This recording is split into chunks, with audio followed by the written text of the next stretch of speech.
Hello and welcome to another episode of Two Guys and a Chainsaw. I'm Todd. And I'm Craig. And we are joined here today for the second, third. I don't remember how many times you've been on the show, but every time you come, it's lovely to have you, Heather.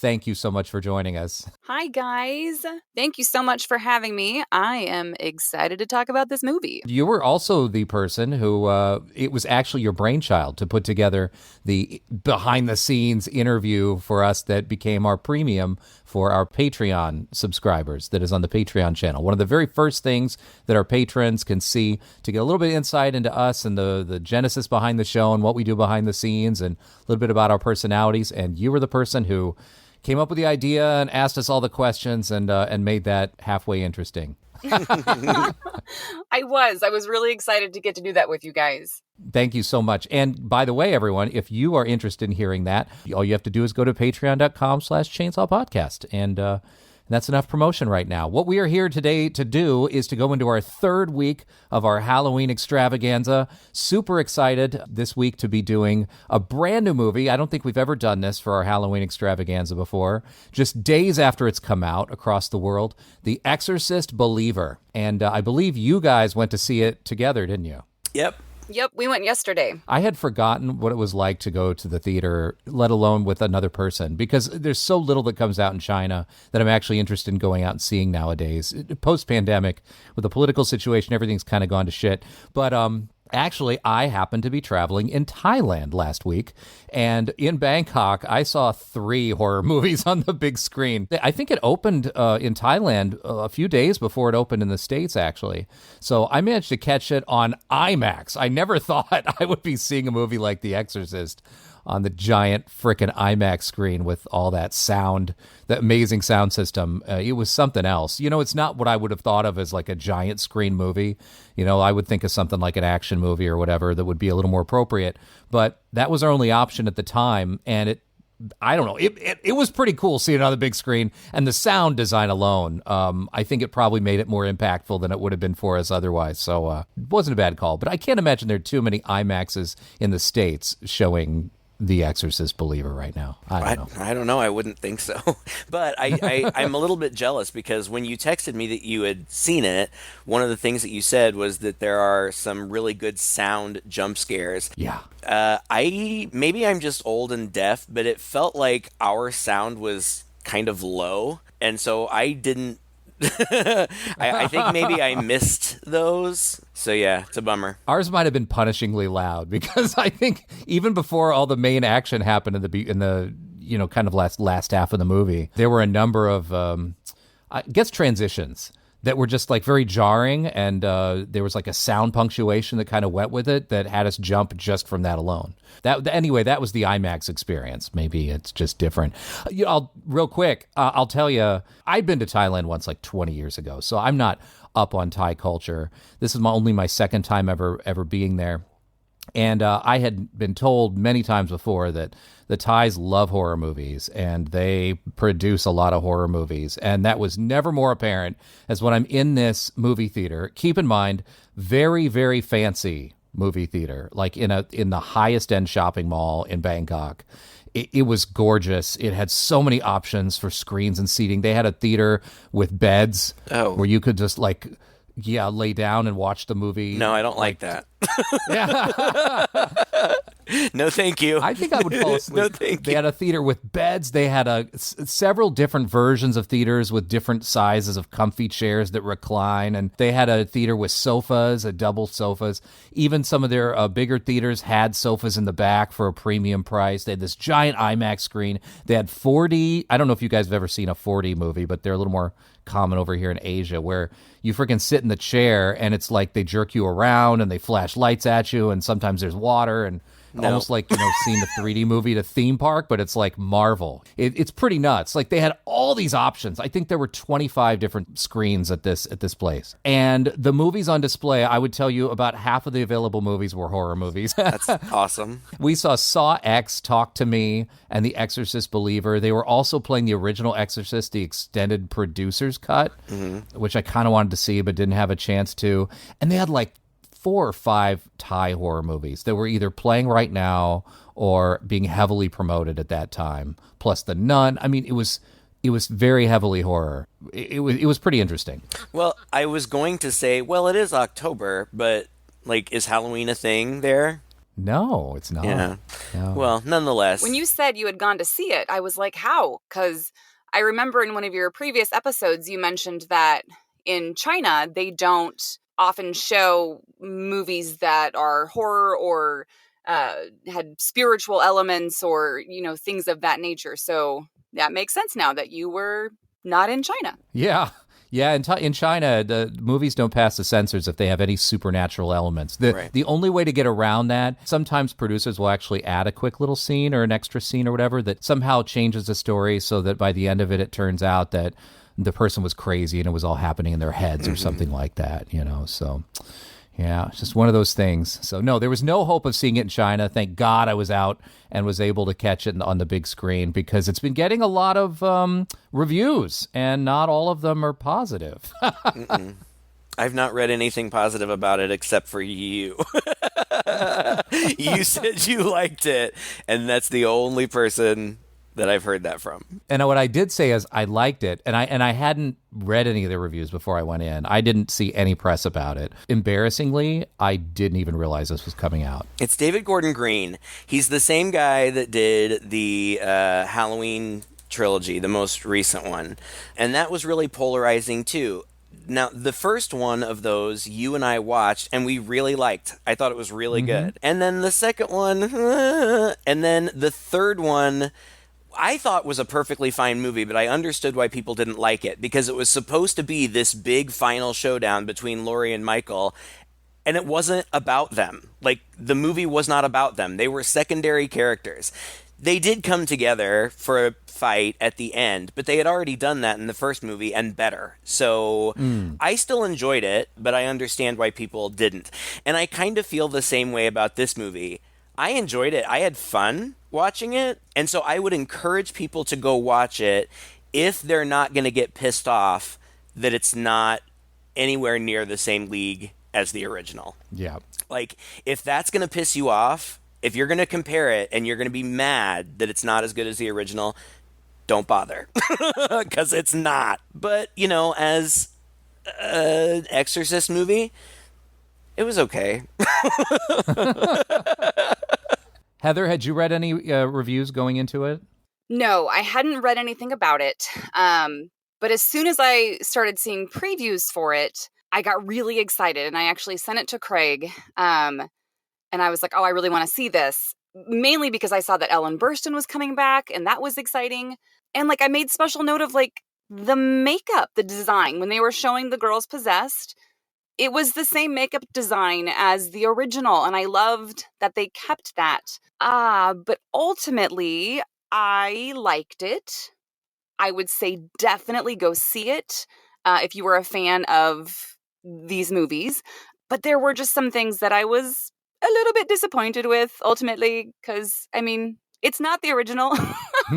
So it's not, but I really did have fun, and I had fun going with Heather because there were several times that both of us laughed, and I was glad that she was with me, because if I had been the only one in the theater laughing, I would have felt bad. Yeah. Because I wasn't laughing because it was trying to be funny. And because we saw it in the theater, I didn't take any notes, so I don't even know if I'm going to be able to remember specifically what I was laughing about. Most of it was in the end. But there were just, I don't know, some silly things. Do we want to get into it? Because I want to say right out of the gate what my biggest problem with this movie is. Are we cool? We're cool with it, but I don't know if I made my point clear as well, that after you mentioned to me that it was getting poor reviews, I did go out and read the reviews, and I think I messaged you back and I said, yeah, I pretty much agree with all of the negative comments about the movie. But like you guys, I didn't feel like it made the movie a bad movie. I just felt like it just didn't live up to the admittedly super high and probably unreachable expectations of, the original, right? Like, it's a pretty high bar to cross.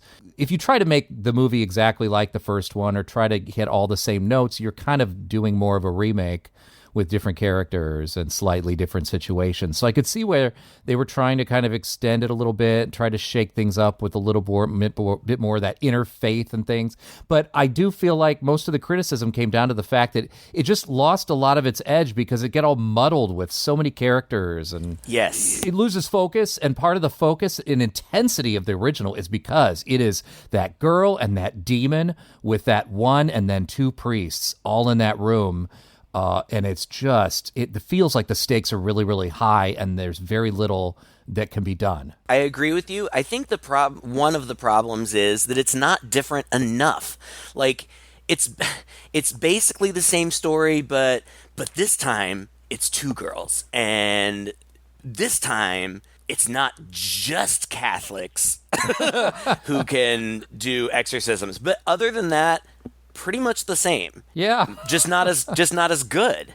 For a couple of reasons, but I feel like for chronology's sake, it opens in Haiti? Was that where they were? Yep. Okay, so they're in Haiti, and it's this couple, this young, beautiful couple, and they're photographers, both of them, and she is wildly pregnant. Mm-hmm. They separate because he wants to, climb a bell tower or something to take pictures, and she's, 9 months pregnant. She doesn't want to climb a bell tower.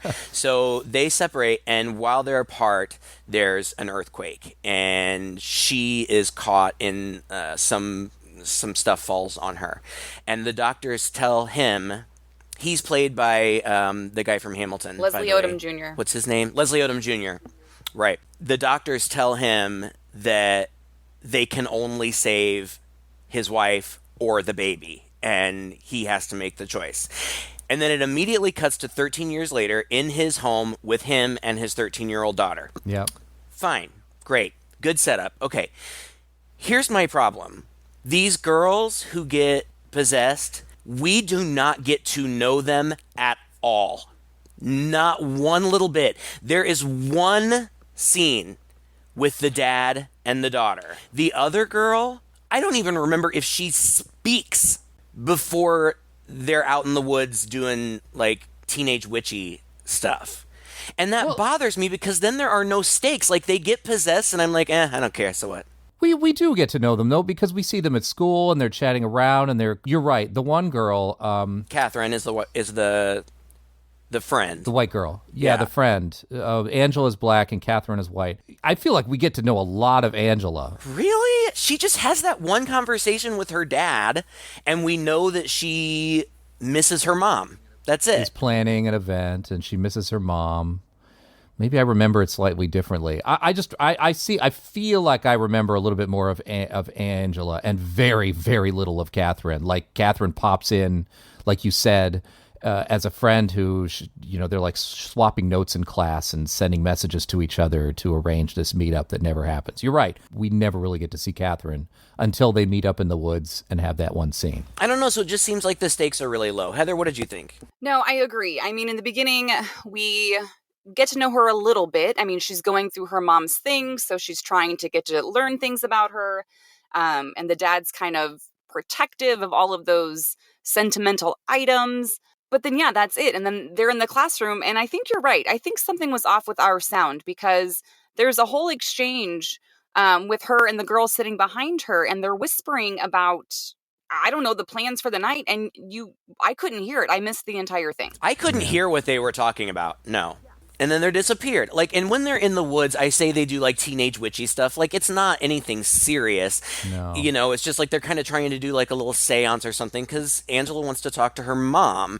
Totally, totally innocent stuff. But the movie, I think, eventually tells us that opens them up to evil spirits. It's muddy. Yeah. I don't really get it. I don't understand this. Is there really any significance of that place that they are in the woods? Or is it just, it's spooky?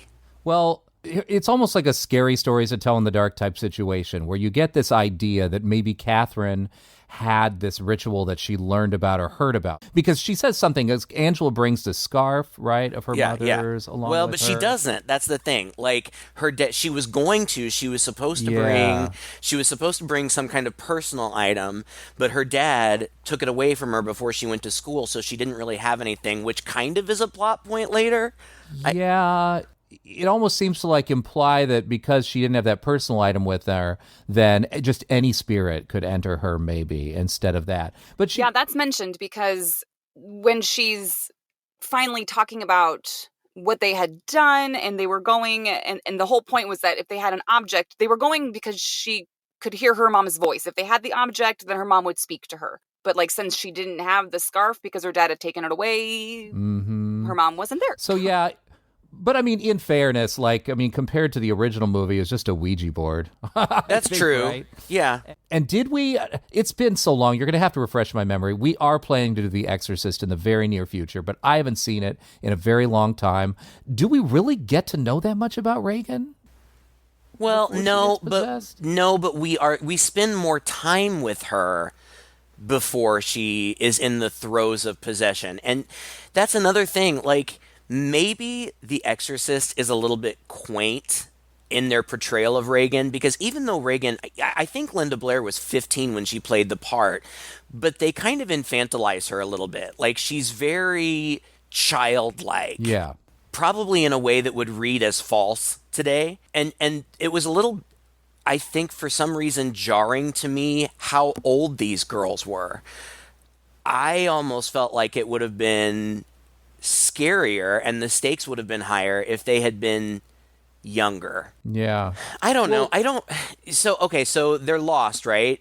And they're gone. Like, their parents are freaking out. Everybody's looking for them. And they eventually find them 3 days later, 30 miles away in a barn. Mm-hmm. Traumatized. Yeah. Right. They have no idea where they've been. They think they've only been gone a couple of hours. And this too, like, the second they're back, Catherine, her eyes are rolling around in her head. Like the second they're back, they are possessed. And to be fair, I mean, there's a bit of scenery in the hospital where they're just kind of stunned, right? They're just sitting there. They're not answering questions, or they're being very vague. They're not really talking.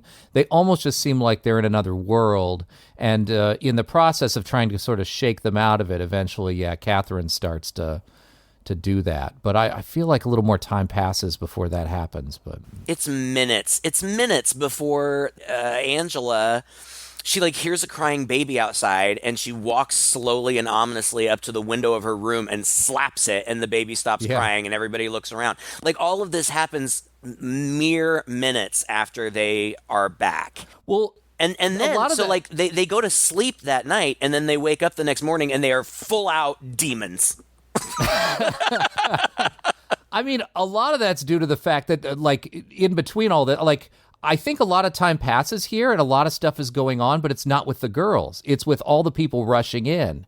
It's all the byplay between the fathers, and there's some tension there between the fathers and the parents, and some disagreements and some accusations happening. And that, I thought, was interesting. I liked that bit of the story at this time because I could see, as a father, whose son has had a run-in or two with another kid at school or whatever. Thankfully, nothing really came of it. But I've thought about the fact that, man, maybe I'm going to have to face these parents, and they're going to be, way more upset about XYZ than I am.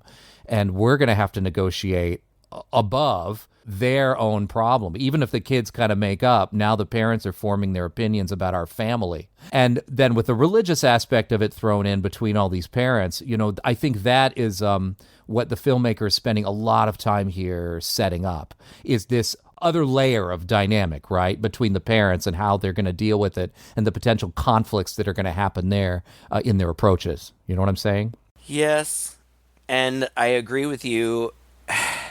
And I thought that all of the actors in the movie were terrific. I thought that they nailed their performances. I'm not sure I cared. And like, I couldn't tell if they were trying to imply that Jennifer Nettles and her husband, they're Catherine's parents. if they were trying to imply that they were racist. Like, it seemed like they were initially, and then that just kind of dropped. Like she says something. Jennifer Nettles is the actress. Her character name is Miranda, but she says something to Angela's dad. She's like, I didn't even know my daughter was friends with your daughter, and if I did, this wouldn't be the first time we were meeting. Yeah. They're very angry at each either. other. Catherine's parents are particularly angry at him, and I don't really understand why. Or maybe I just don't remember. I don't know. No, I think you're right. I think it's more because they are religious. They don't know anything about their family, and so now his daughter has gotten their daughter into something. And that makes sense. Had they met prior, they would have known more about them and her, and she would never have been in this position. I think you're right. That makes sense. Yeah, so it's kind of all their business. I don't even remember, like, the order that things happen. Like, I feel like I said they go to sleep, and then the next day they're full out demons. The way that manifests is Angela, like, pisses all over herself and then tries to kill her dad, and so she ends up in the hospital. And then Catherine is at church with her parents, acting all kinds of weird. And when her parents go up for communion, they come back and she's gone. And the dad goes looking for her, and she has, like, desecrated the communion stuff. And then there's that moment from the trailer where she walks down the aisle chanting, like, what? Body in the blood, or something like that. And she's all bloody and weird. So she ends up back in the hospital. See, this is where I started to get a little frustrated because I was really enjoying the little bits of them getting possessed. Me too. And I wanted more. But it was like Angela, wakes up and she does a little bit of weird stuff, and then she has convulsions, and then Catherine gets whisked away from the church, and then all of a sudden, boom, her dad is putting her in a mental hospital. And I just thought, well, it just escalated really quickly. It did. Yeah. But I mean, what came, these girls, I don't really think this is unbelievable because, and I don't even think it was that fast and it escalated that quickly because these people have no idea what happened to these girls. They're afraid. I mean, somebody could have taken them. Somebody could have sexually assaulted them. The nurse at one point, after they do the examination says there's no hint of that. But, like, what is it? They're worried about the girl's mental health and what trauma could they have been through that they don't know. So I would, if I were a parent, I would be one step away from the hospital that entire time and ready to rush them in to be evaluated or, to have some professional talk to them at the first sign of, them even speaking up because they're quite not themselves for the rest of the movie. So, I mean, I didn't think that was too rushed. I would have rushed my kid to the hospital if they started behaving like that. Right. Especially after that. And then on top of that, I mean, let's be fair. If we're gonna compare to the original Exorcist, Linda Blair pees herself and then complains to her mom, and then she's basically in bed the rest of the time and also, flopping up and down in bed, and then weird shit starts happening almost immediately after that. Right. There's But not we a spend gradual progression there either. But we spend so much time with her. That's the other thing. Like, there's so much business before they even get to the exorcism. Like, maybe I'm remembering it through rose-colored glasses, but I remember the original. That exorcism went on forever. Like, I feel like it went on for days. and I feel like it takes them days to get there, and then when they finally get there, it's kind of silly. I think you do misremember the original because I agree with you. The exorcism feels really, really long because it's so intense. But there is a lot of the Father Carys going to the church and asking them, and them talking to the parents, and the parents not knowing what to do, and then the hospital, and then she's back home. But then, there is a lot of non-exorcism stuff that is nowhere near that bedroom that goes on for a good portion of the movie. I mean, heck, even the opening of the movie has nothing to do with possession or anything, I mean, it's just different because that is more focused. Right, that's right. I, like Heather, I did kind of appreciate a little more of this other stuff, like the pre-exorcism thing, because that's not how I remember the original. But that being said, I also felt like there was a little more mystery here. Like in the first one, she does the Ouija board, now she's possessed. In this one, they have their thing, but we don't really know what happened, and they're gone for 3 days, and what the hell's up with that? because we're seeing a movie called The Exorcist Believer, we just know that they're possessed. And so maybe we're just a little more impatient and we figure like we've solved the mystery already. Not only do we know that they're possessed, but we know what this kind of possession looks like. So it kills the anticipation. Watching the first one, sure, you go to a movie called The Exorcist, you expect somebody's going to be possessed, but we don't know what that's going to look like. Now we do. And so there's just not, it doesn't inspire dread. Like I didn't think the movie was scary. Now, maybe somebody who hasn't seen a lot of horror movies would think it was really scary, but I didn't. The other thing is, and you just, I think, suggested this, the first movie is really tight, and this movie is kind of there are so many characters, I don't really connect with any of them. And I think that, in particular, Angela's dad, Leslie Odom Jr., and Catherine's mom, Jennifer Nettles, are supposed to have character arcs. But it just happens because we haven't really gotten to know either of them well enough. When they have a big moment at the end, I'm like, okay, whatever. I don't know. And then there's the whole thing with the nurse Anne, played by Ann Dowd, who is Aunt Lydia on what is that show? Handmaid's Tale. And she's amazing. She's a horrible person on that show, but over the course of the series she gains a lot of sympathy. She's a great actress. But here it's so bizarre. Like for some reason the demon in Angela, which by the way I don't really understand this, I guess it's the same demon in both of them. I don't know. Anyway, whatever. That's a good question. The demon in Angela immediately reveals herself to this nurse who is also their neighbor. Was she the mean neighbor from the beginning? Yeah, okay. She was. It took me a minute to put that together. But anyway, she says something to her. She's like, Sister Mary Xavier, you got scraped out like a rotten pumpkin. And then Angela starts bleeding from her downstairs. So then Anne goes to the dad, Victor, and says, you asked me before if I had ever seen anything like this, because he had. And she said, no, I haven't, but I read this book. And she gives him a book. And then he's like all skeptical. He's like, I don't believe in God.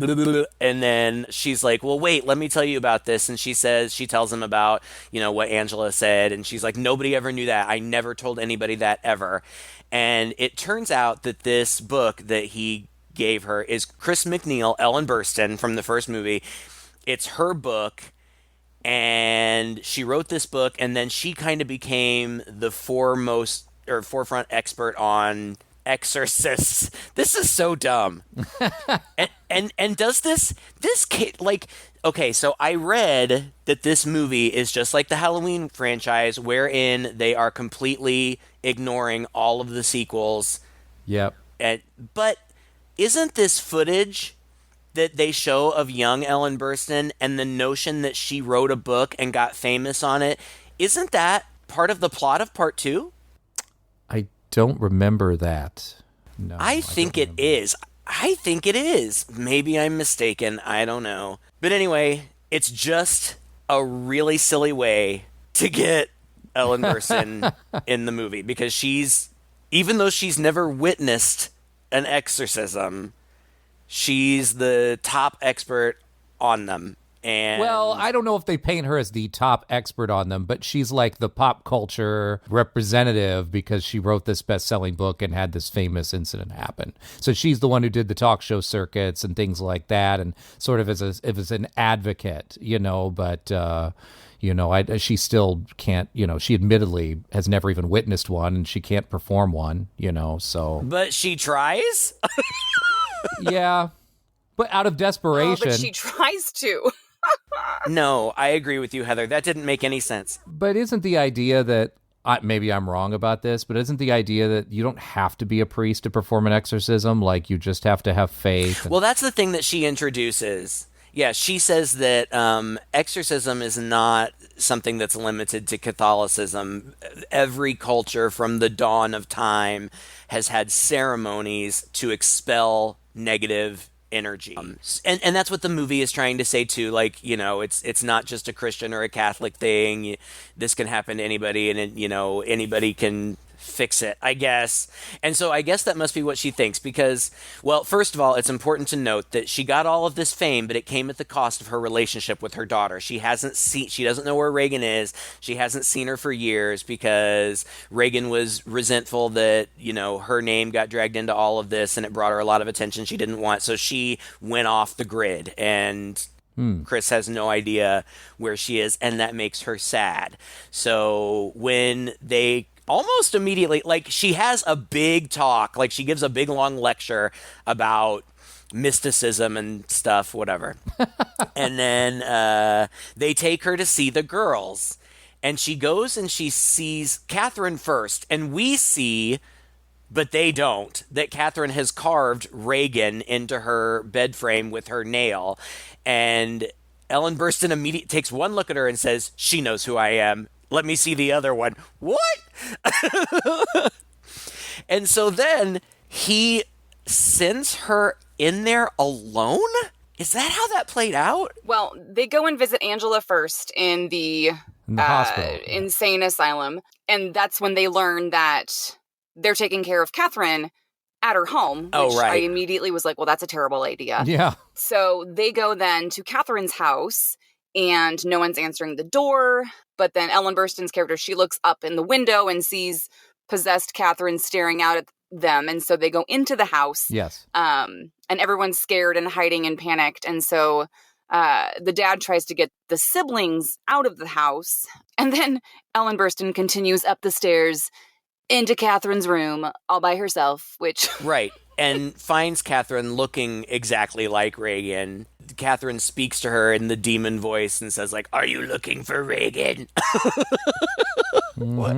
It's just so... the ties are so tenuous, and... But it's the idea that she's faced this particular demon before, so the demon knows her. It's the idea of that, but we're never really told that concretely.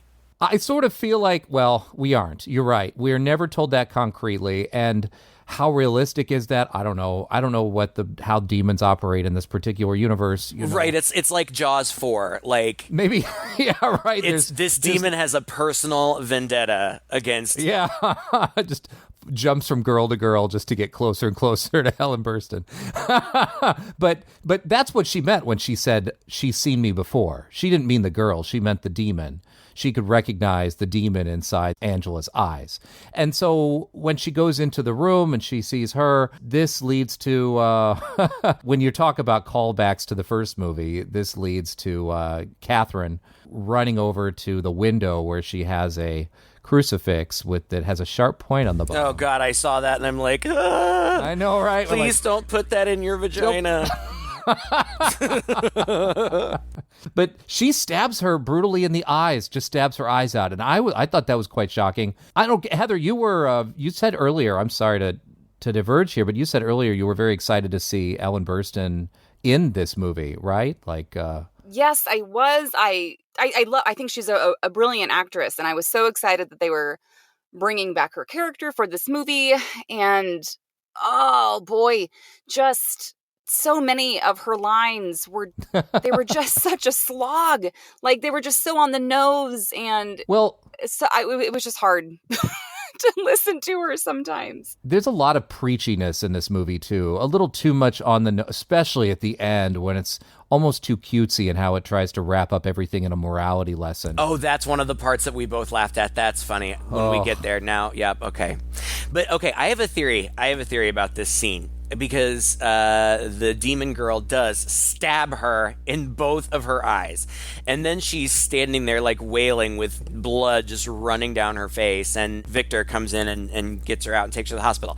But I have a theory. What I have read, now I don't know if this is true, but this is what I've read. The original cut of this movie, when they screened it for test audiences, got terrible response.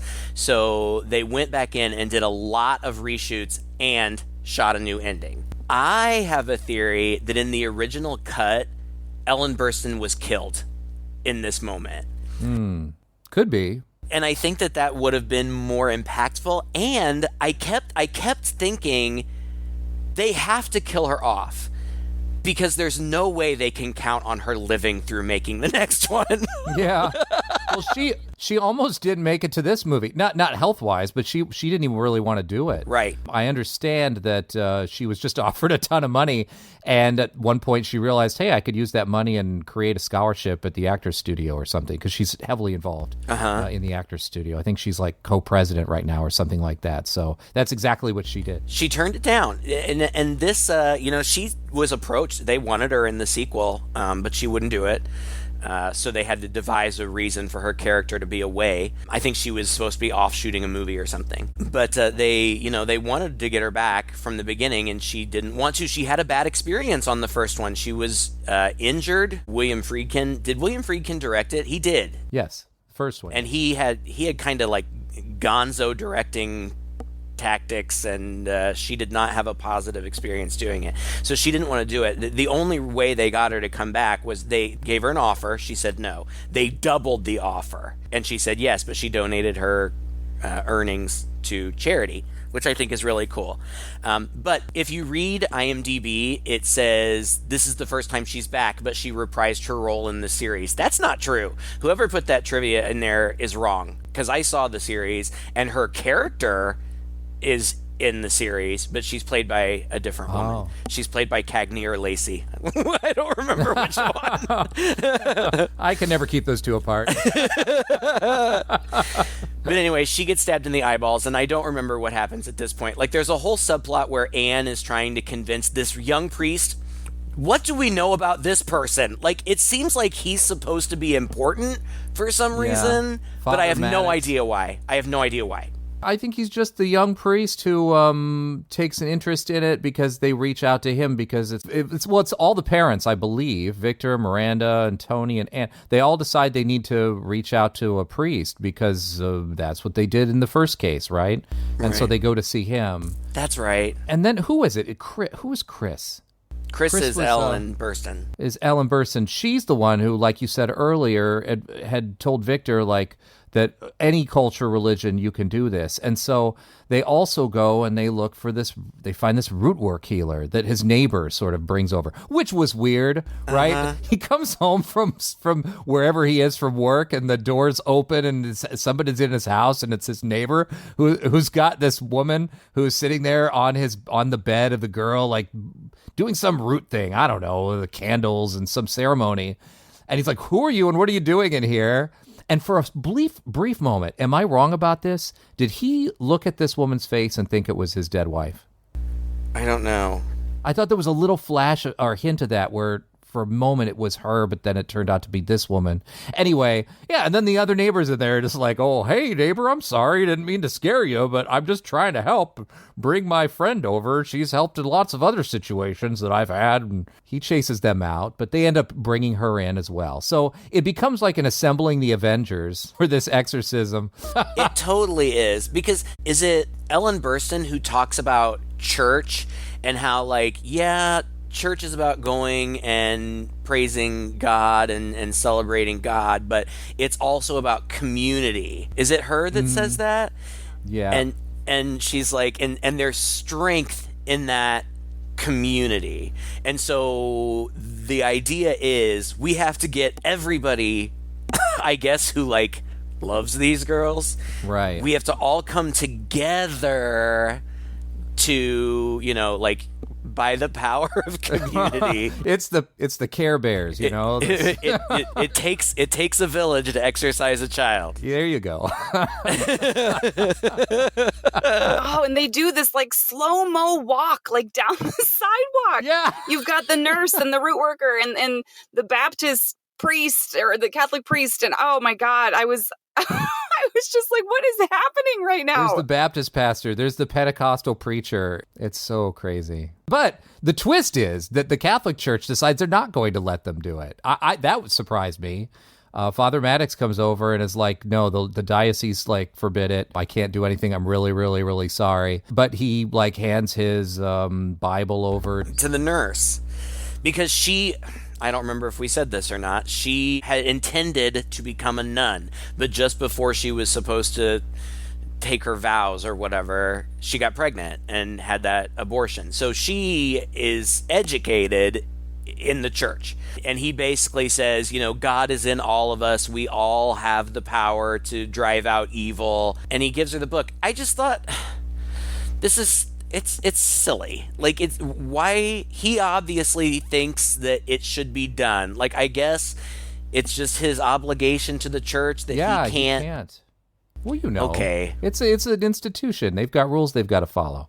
I mean, that was a big thing in the first Exorcist, right? Like, that was part of the whole plot was, were they going to allow this to happen? And they were skeptical that it was more of a psychiatry problem. Exorcisms are old. Like, we're not going to say that they are not necessary at times, but those are very, very, very, very narrow circumstances. And Reagan just sort of barely passed. Right. So, I mean, this didn't bother me to this point. I actually thought, this could be interesting. I like this idea that it's not limited now just to the Catholic faith.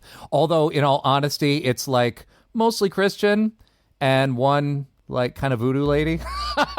Like, we didn't have like the Hindu in there. We didn't have the Muslim, we didn't have even Jewish or like any of the major religions represented outside of 4 different sects of Christianity and one random non-denominational Haitian sort of, I don't know, I mean, it just didn't feel balanced in that way. The concept would have been better anyway if they could have brought in a couple more religions. I agree. And that was one of the aspects that I really liked about it. I liked all the different religions and cultures and beliefs coming together. But ultimately, the not to jump ahead, but the Catholic priest still comes in at the end like a superhero.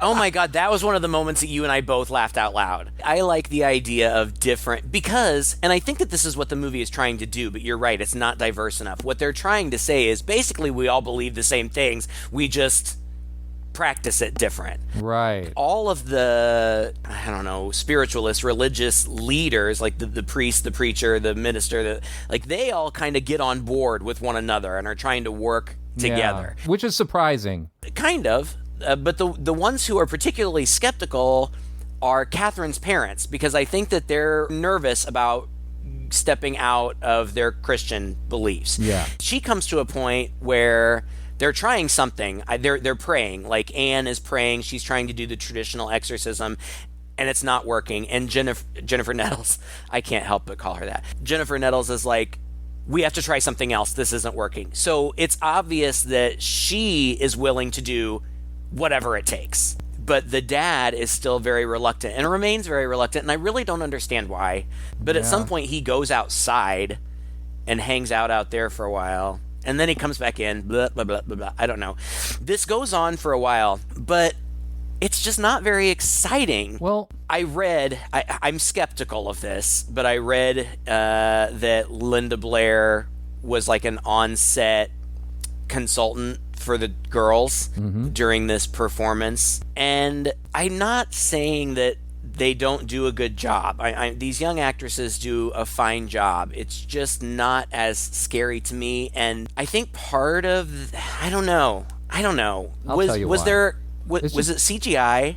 Was that what was bothersome? I don't know. For me, it was just too many people in the room. I mean, how can anything be that scary when the room is literally crammed full of people with all the lights on and those two girls in the middle? Like, what are they going to do that to any one of them that the others can't save them from? It's not the sort of situation like toss Father Carys out the window kind of deal. Right. That you get in. I mean, it just feels so intense and so dangerous for that 1 and 2 people in the room in the original, and this just doesn't compare. And there's so much stuff happening and people coming and going and in the midst of this. So I think that's what it is. It's so diluted. Mm-hmm. And then the girls come in and say some scary things every now and then, which I did find freaky because I was still into the movie here because I thought this could be interesting. Like, what new fresh horrors can these demons who seem so in control and so one step ahead of everybody and so up in everybody's heads in their own way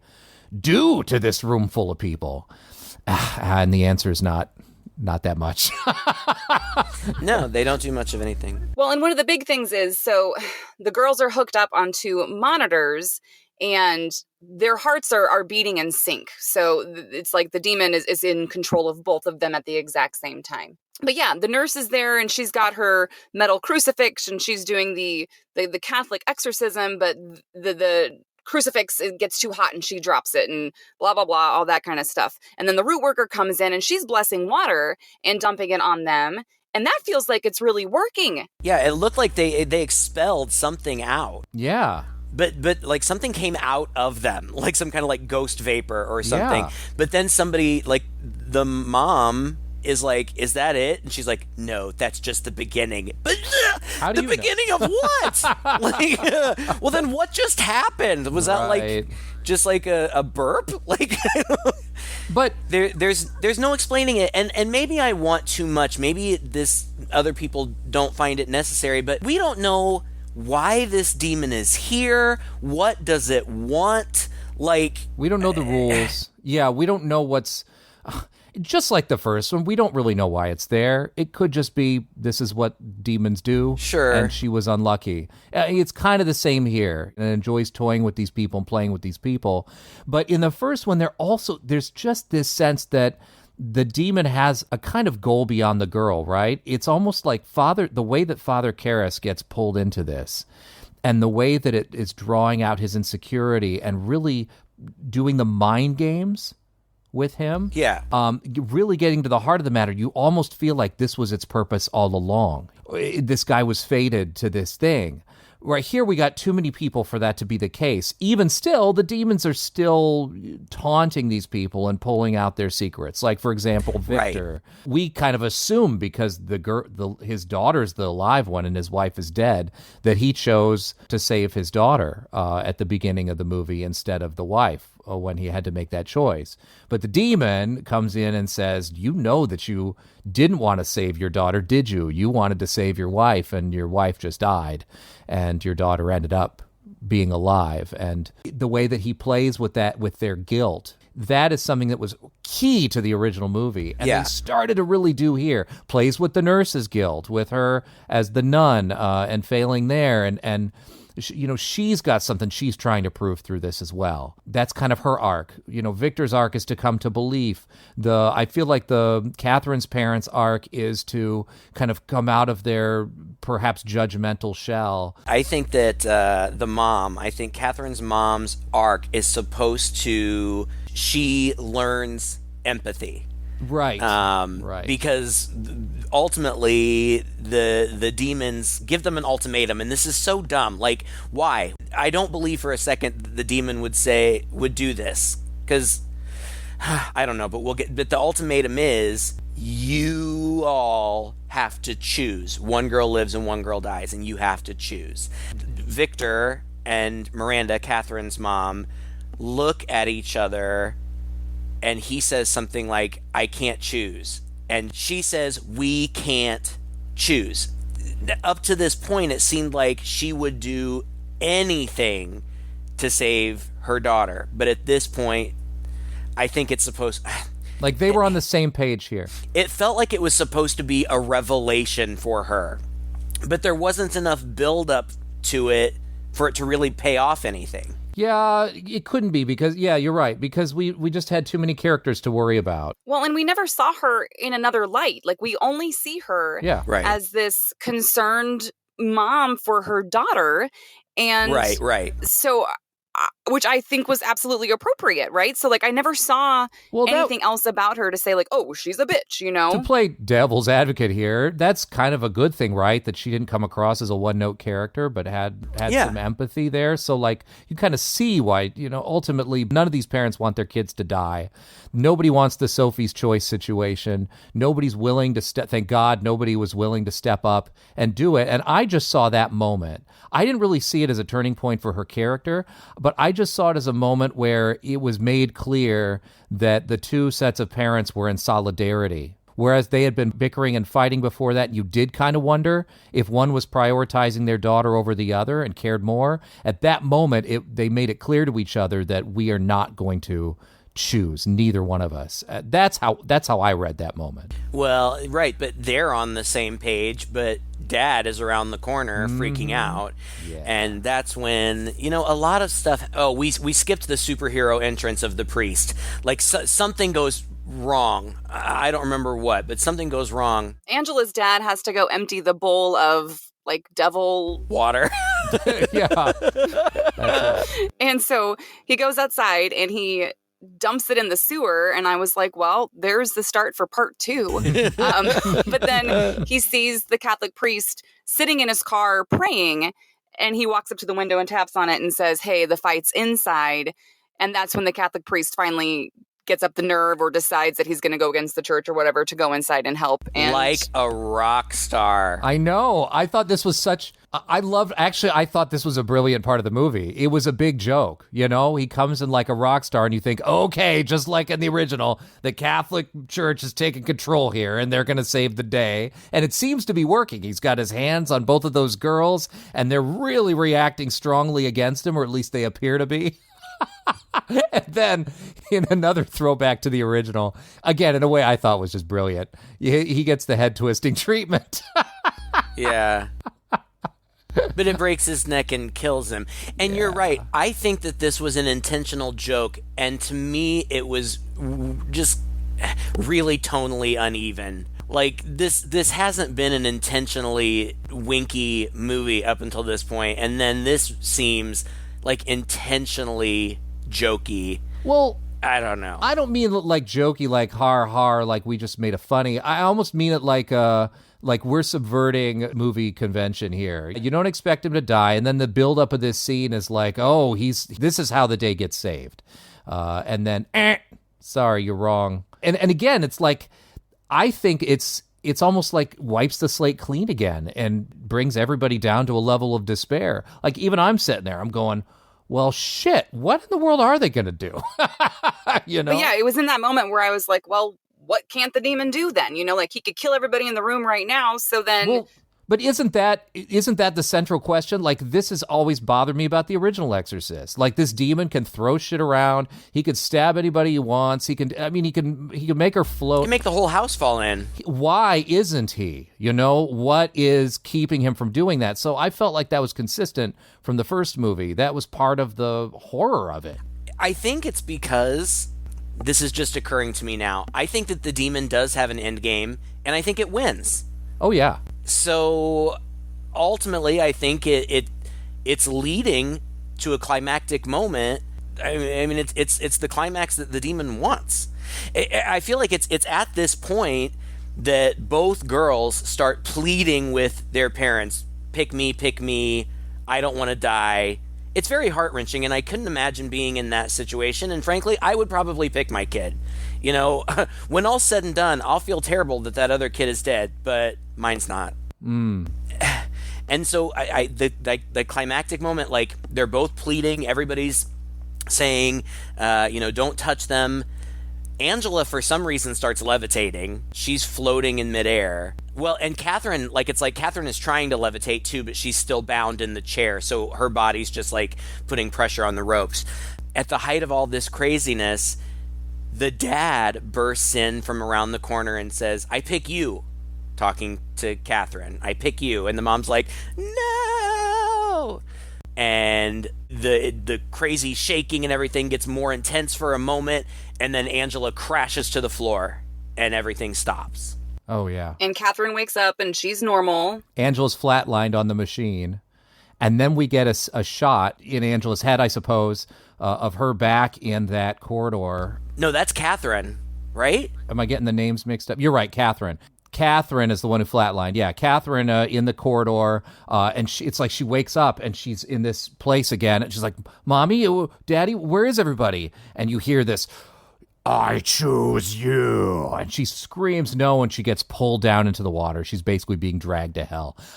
I thought this was a freaking bleak as hell ending. I had an emotional impact for me. I didn't think it was silly at all, but that was just how I took it. I did not expect one of them to actually die, so that was surprising to me. I did. I didn't think they were both going to make it. I thought that was going to be oh, they're going to be shocking. They're going to kill one of these girls. I didn't know which one it was going to be. And there's that moment, and then she dies. And then there's also, I think it's kind of at the same time, Victor is also having flashbacks to when they were in Haiti and his wife was pregnant. I failed to say that while she was there, a Haitian like medicine woman or something had blessed the baby. I don't know, were we to believe that somehow protected her, helped to protect her? I don't know. Because in the end, he runs and he grabs that scarf and he puts it on her. I mean, I'm jumping a little bit back now, but he's like, I know you're in there and your mom loves you and I love you and I want you, and you kind of see her, but then that's when the dad picks the other girl. Yeah. But anyway, she wakes up and is fine. Yeah. And then she goes back to school. One of the thing that I liked was when Catherine dies and the mom and dad are both wailing over him, the pastor says, "You were tricked." And I like that because that's what demons do, and that's what the devil does. You know, they trick you into making a wrong decision that's going to have terrible consequences. Yeah. And it does, and I feel bad for them. Like, then we just kind of see a montage of the aftermath. Like, Yeah. Angela's fine. She goes to school. She looks wistfully at Catherine's empty chair. It looks like Catherine's mom and dad. It just shows he's sitting alone in a diner, and then she comes and joins him. I get the impression that their relationship is not going to survive this. Yeah. Is that it? Well, then there's some. No, preachiness. and then yeah. God. Then it ends. This, and I knew this. We see Ellen Burstyn, with bandages over her eyes. Yeah, go ahead. Before that, we get that preachiness of the nurse who's talking to. Who's she talking to? Somebody random about what evil is. I think this was a bit in the trailer as well. She was talking to an investigator. Yeah, I think like a police investigator. And she just kind of brings it up offhandedly. You know what I think evil is, and it's like it's the loss of hope, or what the devil wants is for people to lose hope, and don't lose hope, guys. That was kind of like there's always hope. Cut to Ellen Burstyn. This was so trite. Man, if you could cut out the last 10 minutes of the movie and improve it tremendously, I think. This last scene, I read. I can never say with any 100% knowledge if these things are true, but this ending was put on in post. Because, for fan service, basically. So Ellen Burstyn is sitting, not looking out the window because she has no eyeballs. So she's got gauze over her eyes. And the door opens and we don't see who is coming in, and I turned to Heather. I said, I wonder who it could be. Probably just a nurse checking to see if everything's okay. and she hears whoever it is, and she says, Victor, is that you? And a woman's hand grabs her hand and starts to kneel, and it's Linda Blair. She says, "No, Mom, it's me." The end. And IMDb is rotten because they have Linda Blair billed second in the cast in this movie. So no surprises if you go to the IMDb page. Thank God I was surprised. I didn't know she was going to be in this. Well, I read, again, I think I mentioned it before, but I read that she was initially disinterested. And she said, because people were approaching her, asking her if she was a part of it, and she said, no, I am not a part of it. I think it was only after the movie was completed and tested poorly that they somehow got her to agree to be a part of it. Yeah, now, here's another thing that concerns me. This is going to be a trilogy. Yeah. It doesn't make any difference how well this movie performs because they paid so much for the rights to do it, and so that they are contractually bound to make all three movies regardless. Where does it go from here? So in the first Exorcist, we learned that the demon's name is Pazuzu, right? Right. So Yes. yeah, like we know the demon's name, we know why it's there, and unless there is some big ultimate force that we're fighting, like every movie is just going to be the same. 3 girls. Right. I think this demon had a different name. I think it was like Lamashtu or something. Oh, I don't know. I never It heard was a the name blink either. it or you miss it thing. I read about it later. It was on Wikipedia. It said Lamashtu. Oh, yeah, because I didn't notice. I kept waiting for them to say Pazuzu because I wanted to know. Yeah. I mean, we're talking about demons, and I think that if Pazuzu can know all of the priests from the first one, if he can know all of his backstory and his stuff with his mom and stuff like that, presumably any demon can do that. Yeah. So whatever, I don't care. I was curious. Mm-hmm. But do we continue following? And are we supposed to assume like Ellen Burstyn's character was like tied to the possessions? Because during like the exorcism, they kept flashing to her in the hospital and she's waving her hands like she's feeling something from it. Yeah. Yeah. I don't know. Typical horror trope, isn't it? Like she somehow just senses that things are going wrong because she's had some prior experience with this before and she cares so much about them. Yeah, I don't know. I kind of feel like the only, unless they're going to continue to follow Angela, which I'm not invested in her, really. I think the only way to do it is to just make another exorcism movie that exists in this world. Right. But I don't know that we need to follow any of these characters anymore. I don't know what they have to give us. The only character I could see them continuing with would be Ann Dowd's character. Because in this movie, while her character arc was not super, but we do learn that her roots were initially in Catholicism. She wanted to be a nun. She obviously didn't take her vows, so she turned to the medical field.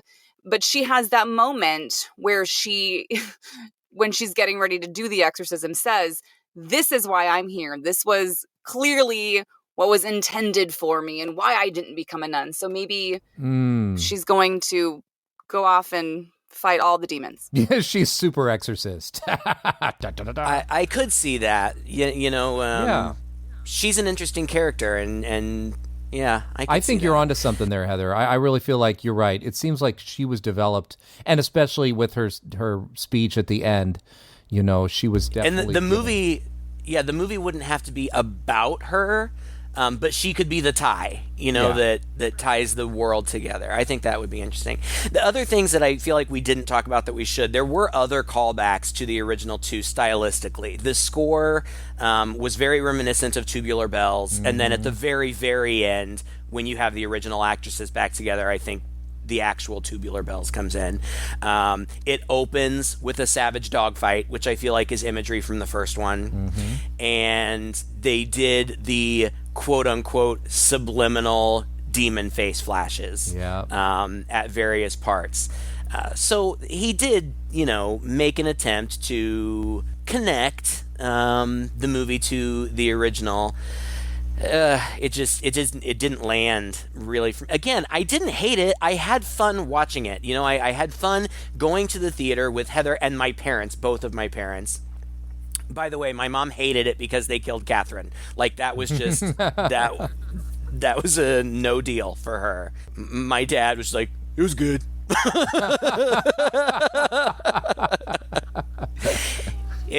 When I started complaining about it, he got kind of defensive. He was like, well, it's never going to be as good as the original. Well, and I agree. Like, that's a reasonable defense. It's not going to be as good as the original. If you can get past that and you can just enjoy it for fun, especially right now. It's October. It's in the theater. Go see it with a group of people. I tell you what, I think if you had called this movie The Possession of Angela and Catherine or whatever, I think it wouldn't be up to so much scrutiny. I don't think people would have so many complaints about it. I agree, just kind of internally, like all the things that we've talked about. It's not as scary as it could be. It's not as scary as the original was. It doesn't have that same impact because of all these reasons that we've just described. But I enjoyed watching it. I thought it was fun. I don't think that at its core it was a bad movie. I thought it got corny at the end. There were a couple baffling things in the middle that we talked about. but I was on the edge of my seat during the whole exorcism scene, wondering where it was going to go and how in the world they were going to get out of this situation. And then, I had kind of a drag me to hell moment at the end where I was like, oh shit, the demons win and a good person dies. And that hit me. I thought it was appropriately bleak. And again, if we're going to go back and compare it to the original, the demon wins in that too. So, I mean, I thought it was in that way in keeping with the original. In other ways, maybe our expectations are a little too high. I don't know. Well, and ultimately, like I said, I liked it. I enjoyed getting to go see it. It was fun to get to go, Craig, with you to the movies. I didn't hate it. And I would say go see it. If you like The Exorcist, if you like these movies, go see it. There were just some things that I feel could have been more developed. They introduced a lot of really interesting ideas and concepts that I just felt like weren't fleshed out very well, So yeah, I definitely go see it. But that's just my thoughts. Well, it's hell a lot better than The Exorcist Part 2. I'll tell you that. I enjoy that movie too. I know it's terrible, but I still like it. Got its moments. Well, thank you again, Heather, for joining us here on this episode. Thank you, listeners, for listening. If you enjoyed this podcast, please share it with a friend. We have 2 more Halloween episodes to go. They're going to be the 2 best this month yet. Nothing will beat this one, though, because Heather was on here with us. So, we're going to have to let you down slowly from here on out, but still going to be fun. If you've seen The Exorcist Believer this season, you managed to catch in the theaters like we have, drop us a note on any one of our channels, X, as it's now called, Facebook, Instagram. Also, if you want to join our patrons and help shape this show, go to patreon.com/chainsaw podcast for the very, very low price of $5 a month or 10 if you're feeling generous. Get access to all those goodies and all that conversation that happens behind the scenes. Until next time, I'm Todd. I'm Craig. And I'm Heather. With 2 guys and a chainsaw.